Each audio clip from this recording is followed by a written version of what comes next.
Farmers have been complaining about the manner in which they are being evicted from the St. Catherine property and the proposed site for their relocation.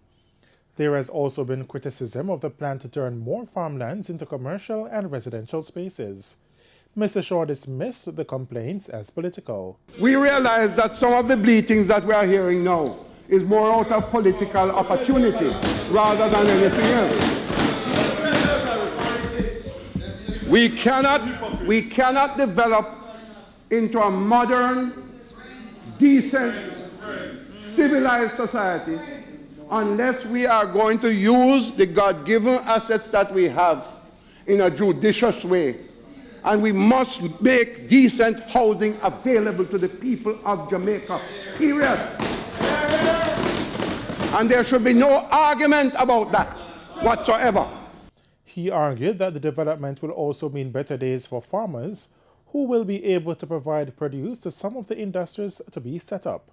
Mr. Shaw also noted that the government has committed to providing adequately irrigated lands to farmers displaced by the planned development.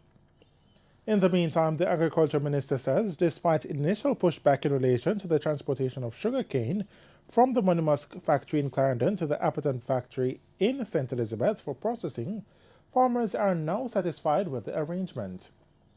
The decision to process the cane at Appleton was made despite proposals from cane farmers from Monimusk to continue operations. Mr. Shaw says things are now progressing smoothly. The work where we are reaping in Monimusk and trucking the cane to Worthy Park and Appleton, it is working smoothly. Farmers are not complaining. The reaping is taking place and the processing is taking place efficiently at these two factories. We continue to have discussions with serious potential investors for the reopening of the Monimusk factory. In the meantime, Mr. Shaw says the government has received more than 300 applications for lease of sugar lands. As we ramp up the utilization of idle lands, I can report to this House today that as of July 2018, we have received over 300 applications for the lease of sugar company holding lands.